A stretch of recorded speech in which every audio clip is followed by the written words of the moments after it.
Plan के मुताबिक आखिर तू नंदनी के पकड़वा देलू। नंदनी की चिंता के नाटक कई के तू ओकरा के धोखा ही देलू ना। संध्या, यहाँ जे कुछ भी भइल बा तो जाने बगैर हम पर शक मत करा। हमरा के नंदनी से मिले के हा, हमरा के ओकरा पास लेके चला तबे हमरा के शक भइल बा। फिर भी ऊ लिपस्टिक में रखल भइल पेपर देख के आपन मन बदल देनी। जे नंदनी के जाने नी ना वो ओकरा के फंसा सकेनी, पर नंदनी के बारे में सब कुछ पता होए के बावजूद तू ओकरा के धोखा कैसे दे सकेलू? हमार विश्वास करा, हम नंदिनी की जान बचावे खातिर ही हम ओके ही महल में आवे खातिर मना कइले रहनी, लेकिन वो हमार जान बचावे खातिर यहाँ चलाई ही हमके पता ना रहल। तोहार जान खतरा में ना ई खातिर नंदनी ऐजा तोरा बचाए खातिर आ गईली, पर तू प्लान करके ओकरा के उबिल में कैद कर देलू। तोरा अंदर इंसानियत नहीं है का? हम ऐसा कुछ ना कहनी संध्या, नंदिनी के बचावे खातिर ही हम ओके मिल में कैद करे खातिर कहले रहनी।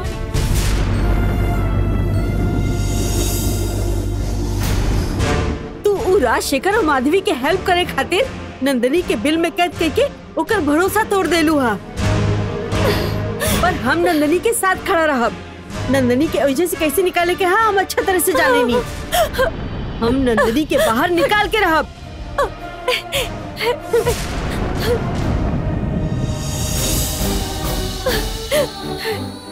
हम नंदिनी से कितना प्यार करेनी कि जानत हुए भी हमके इतना कुछ कह देलस।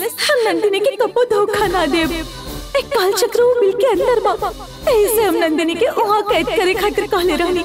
हम नंदिनी के ये बात बतावे की कोशिश भी कईनी, लेकिन बाद में हमारा आवाज छीन लेलस। ऐसे हम कुछ भी ना कर सकेनी, लेकिन हमके भी तोहरा जितना ही ओकर फिक्र बा। नंदिनी खातिर हमके भी बहुत बुरा लग रहा बा, लेकिन ये बात जाने बगैर तो हमके दुश्मन समझ ले लू। तो कैसे समझाई हमके समझ में ना आ रहा बा। मनदेवी माता, मनदेवी माता, हम का करी? हमके सही रास्ता दिखाई। हम का करी माँ? हमके कुछ समझ में ना आ रहा बा। हमके रास्ता दिखावा माँ, हमके रास्ता दिखावा।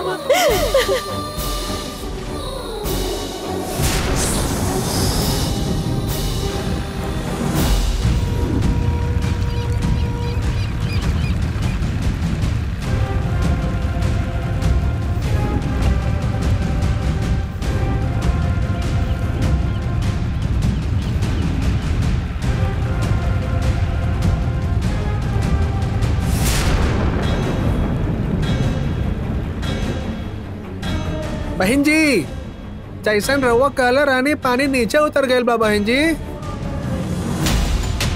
जहाँ तक हमके मालूम बा एक बार पानी अंदर घुस जाला तो जल्दी नीचे ना उतरेला, लेकिन इतना जल्दी पानी उतर गईल, यही से हमके यकीन नहीं के होत। ये तो सच में चमत्कार हो गई बहन जी, हमके तो विश्वास नहीं के होत हैं। हम तो एकदम आश्चर्यचकित हो गए। नहीं, कई हजार साल से महाबलीपुरम के कई साधु संत इस चलनी माँ के पूजा करत रहने। फिर पल्लव साम्राज्य के अंत के बाद केहू के भी दर्शन ना देवे वाली माता रउआ के दर्शन देता नहीं साधारण बात नहीं खे।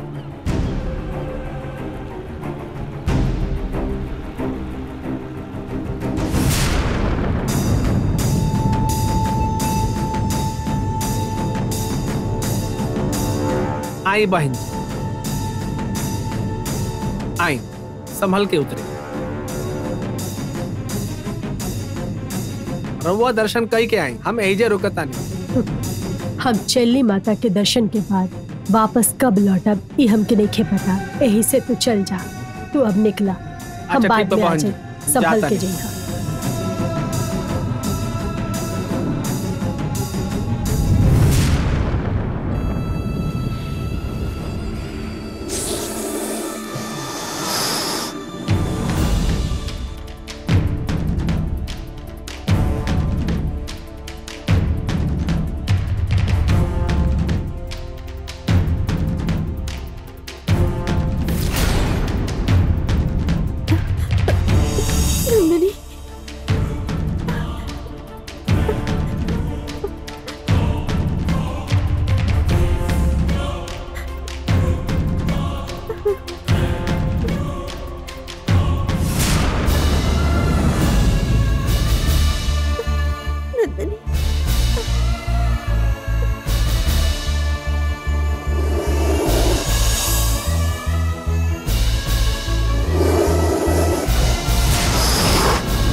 नंदनी, गंगा के लिखल गईलू लेटर अगर हम तोरा के ना दिखाई ना नंदनी, तो शायद आज तो सुरक्षित रहतू।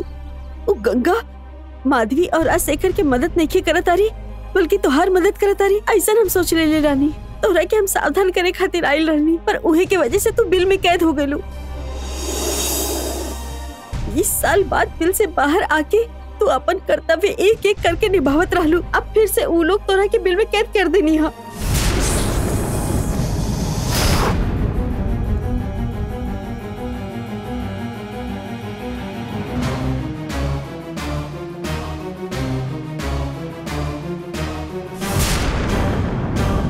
आखिरी 2 पूर्णिमा से पहले अगर तू काल चक्र वन देवी के मंदिर में ना पहुंचौलू तो हर शक्ति नागिन होए के वरदान खत्म हो जाई नंदनी। ओकरा बाद वो राजशेखर और माधवी के तो कुछ ना कर सकेलू नंदनी। अब तो हर शक्ति नष्ट ना होए दे। तोहरा के मिलल भाई ये दुनिया के शक्तिशाली वरदान हम एकरा के बेकार ना होके दे। हम तोरा के बाहर निकाल के रहब नंदनी, वचन देता नहीं।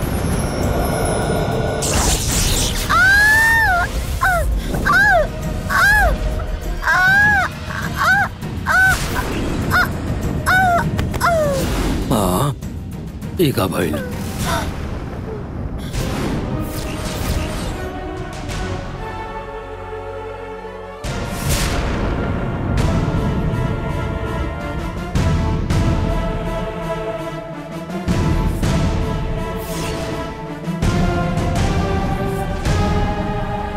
मिलके केहू हाथ भी न लगाए ऐसा मंत्र बंधन में डालल बड़ी ऊ माधवी। ये बंधन से नंदनी के हम कैसे आजाद करी कुछ समझ में नहीं आवता।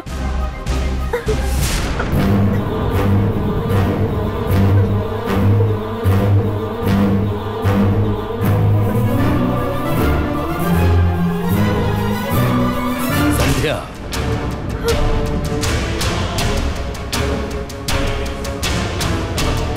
संध्या हमनी में से केहू भी बिल के करीब ना जाई ऐसा हम चेतावनी देले रहनी न, तो तू एजा काहे आइलू हो? हम अंदर के नागिन कैसे दिखत आरी ऊ देखे आइल रहनी। देखा बेटी हमार बात ध्यान से सुना। तोहार माई बाप हमनी का भरोसे ये छोड़ के चल गइल बाड़े। अगर तोहरा कुछ हो गइल तो हम का जवाब देब उनकर आके? हाँ बतावा। तोहार और मूर्ति के शादी धूमधाम से होए के चाहिए, यही खातिर तोहरा से केहू के दिल ना टूटे ये तोहार जिम्मेदारी है। तू इतना बेफिक्र कैसे हो सकेलू? बेटी माधवी उन नागिन के बिल में कैद कैले बाड़ी।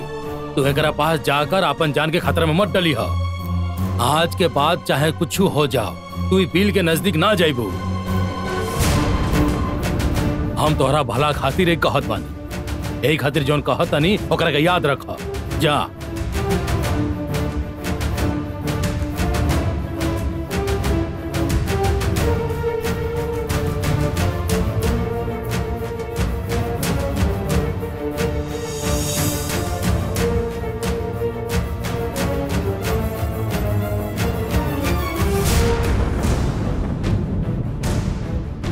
इस संध्या के बर्ताव कुछ अलग बा।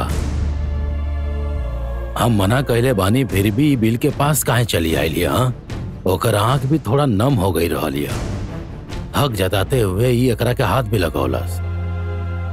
का यो गंगा के तरह नाग भक्त बिया या एकरा पीछे कुछ और कारण बा? लेकिन कारण का भाई समझ नहीं के आवत। सब कुछ अलग लागता।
बड़ बड़ संत लोग के सच्चे मन से आपके पूजा करे के, आपके दर्शन करे के सौभाग्य मिला।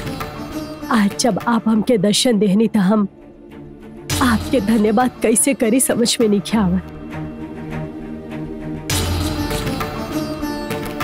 अगर आपके आशीर्वाद ना मिले तो हम अपन गांव में कोनो मामूली लड़की के तरह घर और खेत में काम करके अपन गुजारा कर रहा होती,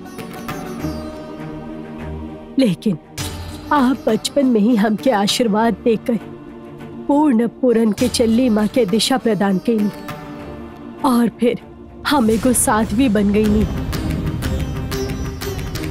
पार्वतीपुरम में वन देवी के अस्तित्व बा और उन्हें आपके बनायल काल चक्र भी बा। अगर हमके ये पता ना चली तो हम सिर्फ साधना करे तक ही सीमित रह जाती, लेकिन अब जब हमके काल चक्र के बारे में पता चल गई बा तब फिर काल चक्र के शक्ति के सारा दुनिया के सामने लाके चल्ली माता के नाम सारा ब्रह्मांड में रोशन करे के हमार इच्छा मन में जागत बा। वो काल चक्र के वहां से वो राजशेखर चुरा ले रहे और ओकरा से वो काल चक्र हासिल करे खातिर हम हर कोशिश कईनी, लेकिन वो राजशेखर माधवी के शिव शक्ति के दम पर वो काल चक्र हमके देवी से मना कर देहलस। वो माधवी के नंदिनी के मदद से खत्म कर देहनी तो राजशेखर से काल चक्र हासिल करे में कोई अड़चन ना हुई, लेकिन ओकरा खातिर नंदिनी के वो बिल से बाहर निकाले के जरूरी बा। लेकिन वो माधवी के मंत्र बंधन के आगे हमार शक्ति कम पड़ रहा बा। ओकर मंत्र बंधन के तोड़ सकी आप इतना शक्ति हमके दे दी। वो माधवी के हम हरा सकी हमके इतना शक्ति देवे खातिर आपके स्वयं हमरा सामने प्रकट होके ही के पड़ी। माँ सामने आके दर्शन दी, माधवी से हमके ज्यादा शक्तिशाली बनाई। सप्त कन्या हरी चूरी धारी जटाधारी कपालिनी मणि मंदिरी शेगरी रुद्रानंद मोहिनी स्पष्ट पावन नेत्रहीन। आपके रूप के वर्णन सुने के बाद हम चकित हो गए रही। आज आप ए रूप में दर्शन देके हमके पूरा तरह से कृतार्थ कर दी हमके दर्शन दी हमके शक्ति दी। ओ दिन शेनाईगी के सामने जब हम आपके आवाहन के लिए रहनी तब प्रकट ना भईनी। आज हम आपके चरण में आके श्रद्धा से आपसे कुछ मांगतनी, फिर भी आप प्रकट ना भईनी। कि कैसा न्याय बा माँ। ओ दिन शेनाईगी के सामने जब हम आपके आवाहन के लिए रहनी तब प्रकट ना भईनी। आज हम आपके चरण में आके श्रद्धा से आपसे कुछ मांगतनी, फिर भी आप प्रकट ना भईनी। कि कैसा न्याय बा माँ। हम आज तक सच्चा मन से आपका कितना पूजा कईनी, आपके विभूति धारण कर आज हमके ओकर फल दी। हमके सारा तांत्रिक में सबसे ज्यादा शक्तिशाली बनाई दी। हमके दर्शन दी माँ। हमके सबसे शक्तिशाली तांत्रिक बने के वरदान दी माँ। दी आपके सबसे बड़ भक्त होके भी हम हर बार सबके सामने असफल हो जानी। हमरा खातिर दुख के बात बा। हम आपके भक्ति करेनी, फिर भी जब जब वक्त आवेला हमके केहू भी परास्त कर देवेला, हमके बुरा लागेला। हमके अब और अपमान नहीं सहे के, हम ऐसे ना रह सके नी। हमके शक्ति दी। अब सामने आपके अपने आप के प्रकट करी माँ। आई हमारे इतना पुकारे पर भी आप नहीं खी आवत। आई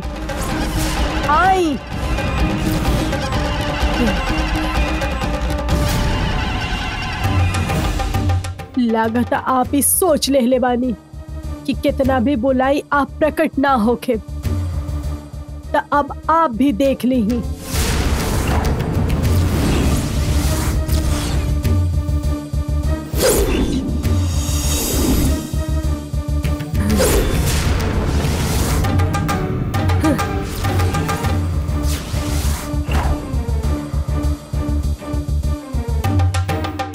अब ई शस्त्र अपन हाथ में लेके बस एक बार आपके परिक्रमा करब। अगर आप हमके दर्शन ना देहनी तो फिर हम आपके आँख के सामने ही अपन बलि चढ़ा के अपन जान दे देहब।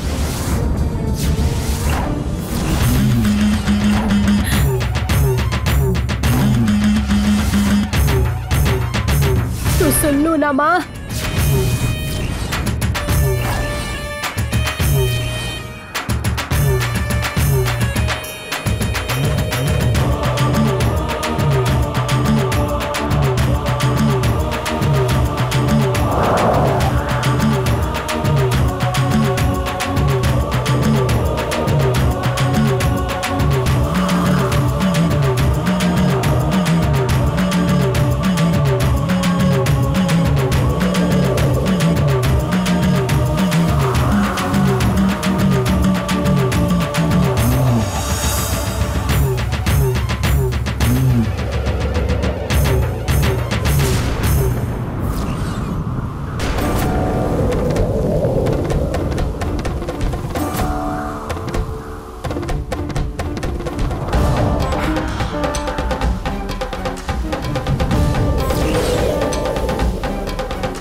अगर तू दर्शन ना देहलू तो हमारी जिंदगी कौन काम के।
यदि हम तो के कोनो भी शक्ति देवे के बारे में सोचनी तो नागवांजन देहल शाप समस्या बन के सामने खड़ा हो जाये। पहले ब्रह्म मुहूर्त पर नागवांजन के माफी मांग के ओकर आत्मा के शांति मिले, यही से प्रार्थना करा। जब ओकर आत्मा तो के माफ कर दे तब तो के मन चाही शक्ति मिल जाये। यदि तो के नंदिनी के ओकरा बिल से आजाद करे के बाद तो फिर ओकर बिल जौन गाँव में बा वहाँ के मंदिर में जाके तो के सिद्धि प्राप्त करे के हो।